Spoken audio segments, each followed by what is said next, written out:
आज आपको दिखाऊंगा कि कैसे एक बड़े ऑपरेशन को अंजाम दिया जाता है। बंदूकधारी अचानक से पहुंचते हैं, जमीन पर पड़े मिलते हैं ट्रंप और अचानक से उन्हें उठाकर एक गाड़ी में डाल दिया जाता है। हालत बड़ी बुरी नजर आती है, चेहरे पर बहुत बड़ा खौफ नजर आता है और इसी के साथ दावा किया जाता है कि गिरफ्तार हो गए ट्रंप। ये खबर कहां से निकल कर आई है वो आज आपको दिखाने जा रहा हूं और इस खबर की सच्चाई क्या है वो भी आपको दिखाऊंगा। लेकिन इसके साथ साथ आज आपको यह भी दिखाने जा रहा हूं कि कैसे इजराइल को तगड़ा झटका लगा, 2 और इजरायली सैनिक मारे गए। तो इसी के अलावा यमन की तरफ से एक बहुत बड़ा हमला फिर से इजराइल में कर दिया गया।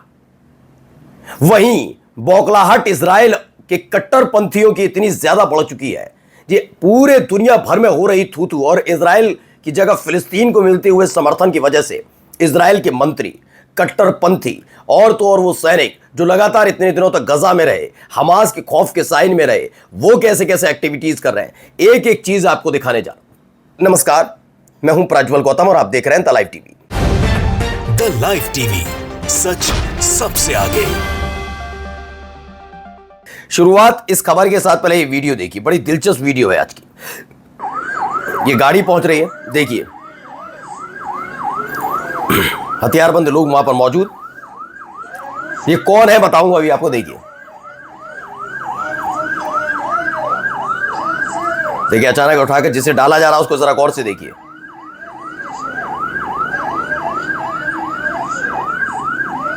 बेहोश स्थिति में ट्रंप।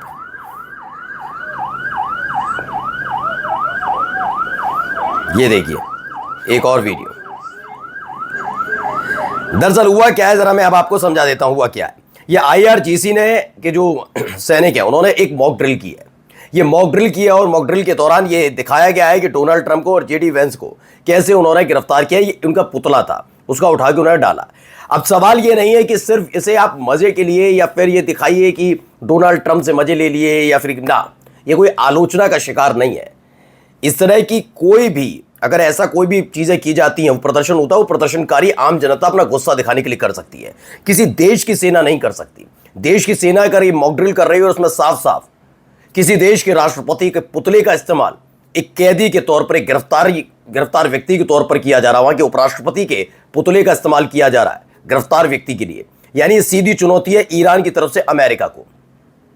ये मॉक ड्रिल क्यों जरूरत पड़ी अब, ये ऐसे वक्त में जब हाल में 3 दिन पहले आपके अपने चैनल ने खबर दिखाई थी कि रूस ने एक इंटेल यानी कि एक जानकारी दी थी, इंटेलिजेंस रिपोर्ट, कि अमेरिका और इजराइल मिलकर बड़ा हमला ईरान पर करने जा रहे हैं। उसके बाद भारी तादाद में हथियार ईरान भी पहुंचे, ये खबर भी हमने आपको दिखाई। अब उन्हीं चीजों के साथ मॉक ड्रिल भी की जा रही है कि अगर एक ऐसे हालात पैदा हुए तो IRGC किस हद तक जाकर अपने ऑपरेशन को अंजाम दे सकती है, मॉक ड्रिल के जरिए समझाने की कोशिश की जा रही है। तो ये एक खबर निकलकर सामने आई है। वहीं देखिए खबर है चाइना इन इंग्लिश नाम से है, रिपोर्ट्स आई है निकल के। 2 सीनियर ऑफिसर हैं इजराइल के, मेजर है एक और उनका भाई है नेहम कोहेन और एक अजगोल कोहेन है। ये दोनों मारे गए, मिलिट्री ऑपरेशन कर रहे थे तभी खान यूनुस के अंदर गजा में इन पर हमला हुआ, ये दोनों मारे गए। ये नहीं, एक और भारी नुकसान इनको उठाना पड़ा है। इस तरह के हालात, एक बच्ची की ताकत का जरा मैं आपको दिखाने जा रहा हूं कैसे बच्ची कर रही है, देखिए। तो इजराइल के सैनिक के सामने फिलिस्तीनी बच्ची गुस्से में, क्योंकि उनकी ही तो जमीन पर खड़ी हुई है, उन्हीं की जमीन पर खड़े हुए हैं। और देखिए ये सारी चीज है, फ्री फिलिस्तीन के नारे के साथ लगातार ये नाराजगी लोगों के अंदर पैदा होती जा रही है। वो बात अलग है कि इस बच्ची को गिरफ्तार कर लिया गया था, जी हाँ, बाद में इन्हें किसी को नहीं बख्शा, इन्होंने हमेशा हर गुस्से को ऐसे ही निपटाया है। वहीं खबर है कि ट्रंप ने $30 मिलियन गजा को भेजे हैं। ये वही व्यक्ति है जो लगातार इजराइल को बम भेज रहा है और वहां हालात बिगाड़ रहा है, और यहां पर दूसरी तरफ अपने आप को शराफत की चादर ओढ़कर ये बता रहे हैं कि देखिए अमेरिका कितनी मदद कर रहा है। अब इन सब के बीच एक बड़ी खबर निकल कर आई। ब्रिगेडियर जनरल याह्या सारी, यमन की आर्म फोर्स ने बड़ा मिलिट्री ऑपरेशन को अंजाम दिया है। बेन गुरियन एयरपोर्ट पर हाइपरसोनिक बैलिस्टिक मिसाइल से हमला किया और दावा किया कि तकरीबन 30 लाख इजरायली अपने शहरों को छोड़कर भाग चुके हैं जब से यमन ने, हूती लड़ाकों ने हमला शुरू किया है। ये एक बड़ी खबर निकल कर आई कि 30 लाख अभी तक गादा भाग। वहीं पर देखिए खबर, amid threats in Israel to launch a wide operation in Yemen. Yemen में एक बहुत जबरदस्त ऑपरेशन शुरू किया गया ऐसे वक्त में जब इजराइल लगातार धमकी दे रहा है। याह्या सारी जो हैं, जो हूती लड़ाकों के प्रवक्ता हैं, उन्होंने अपने भाषण में ये भी कहा कि जो हमारा हूती लड़ाके हैं को रोकने के उद्देश्य से दुश्मन की एक एक एक्टिविटीज़ पर हम नज़र रख रहे हैं और हर खतरे को हम न्यूट्रलाइज करने के लिए तैयार बैठे हुए हैं, हम हर स्थिति में लड़ने के लिए तैयार है, ये स्पष्ट कर दिया गया है। अब आइए यहां क्या हो रहा है जरा देखते चलिए, क्या क्या तमाशे किए जा रहे हैं ऐसे वक्त में।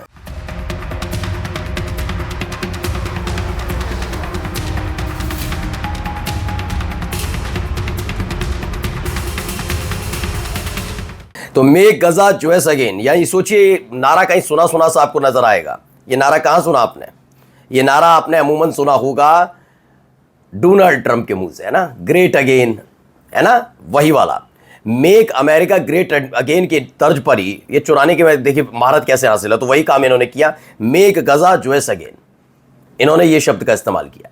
जहां एक तरफ फिलिस्तीन को देश की मान्यता मिलने पर बातचीत चल रही है और सितंबर मिलेगा, वहीं कट्टरपंथियों की तरफ से, मैं कट्टरपंथी मानता हूं क्योंकि जब आपका अपना सैनिक आपको वीडियो भेजे कि उसके पास खाने पीने को नहीं है, जब आपके अपने सैनिक बताएं कि वो मारे जा रहे हैं, वो वापस लड़ना, अब युद्ध लड़ना नहीं चाहते, ये तमाम चीजें हो, पागल हो जाए आपके सैनिक, और उसके बावजूद अब जबरदस्ती उन पर युद्ध थोपन अपने ही इजरायली सैनिकों पर, तो सोचिए आपकी मानसिकता क्या है। ये कट्टरपंथ की मानसिकता, और पूरी दुनिया जो आपके साथ खड़ी थी अब आपका दुश्मन हो रही हो, तब आपको विचार करना होता है कि क्या आपकी विदेश नीति, आपकी हरकतों में, आपकी कार्यशैली और आपके एक्शन में ऐसी खामी क्या है। आपकी खामी यह है कि आपने पहले शुरुआत हमास से की और देखते ही देखते आपने बच्चों को, बूढ़ों को, बुजुर्गों को, निर्दोष लोगों को निशाना बनाना शुरू किया, इसलिए पूरी दुनिया आपके खिलाफ खड़ी है। लेकिन ऐसे कट्टरपंथी होती है ना, ऐसी चीज़ों से फर्क नहीं पड़ता। अब देखिए ऐसे ये भी एक और व्यक्ति है, देखिए בעזרת השם אנחנו לא רק מתאבלים אלא גם אנחנו חושבים על בניין, על ריבונות, על משילות. אנחנו יכולים לעשות את זה, עשינו את זה בלא מעט מקומות, ואנחנו נעשה את זה בכל מקום בעזרת השם, בקרוב גם בעזה. בבניית בית המקדש, דבר שהיית רוצה. सोचिए ये क्या कह रहे हैं, we will govern in Gaza and everywhere, हम हर तरफ राज करेंगे, गजा ही नहीं हर जगह का। तो तैयार रहिएगा, आस पड़ोस के देश जो लगातार इस आदमी इस देश का सपोर्ट कर रहे थे, तैयार। In front of the whole world Israel's openly genocide, नेटसेक minister marches with settlers calling to level Al-Aqsa, Israel Islam's third holiest site. ये वहाँ पहुँचे, अल-अक्सा पहुँचते और वहाँ जाकर क्या एक्टिविटीज़ कर रहे हैं ये आप सब देख ही रहे हैं कि वहाँ जाकर माहौल बनाया जा रहा है, अल-अक्सा में जाकर भी इसी तरह की एक्टिविटीज़ और वही तरह का बयान कि हम गजा पर राज करेंगे, गजा के अलावा कई और देशों पर भी राज करने की बात करें हर तरफ। अब ये देखिए, यहाँ पर देखिए,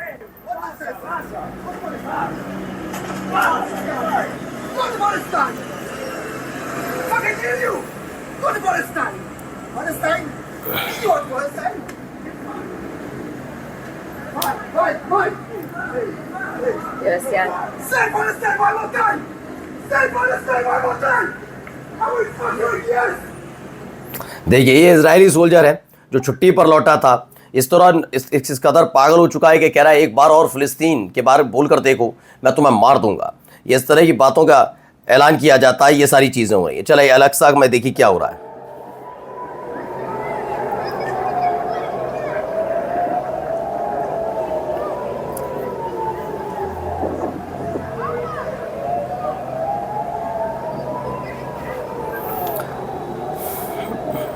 तो बताया गया है कि एयर रेड सायरन है अल-अक्सा मस्जिद के पर आसपास बसर बज रही है।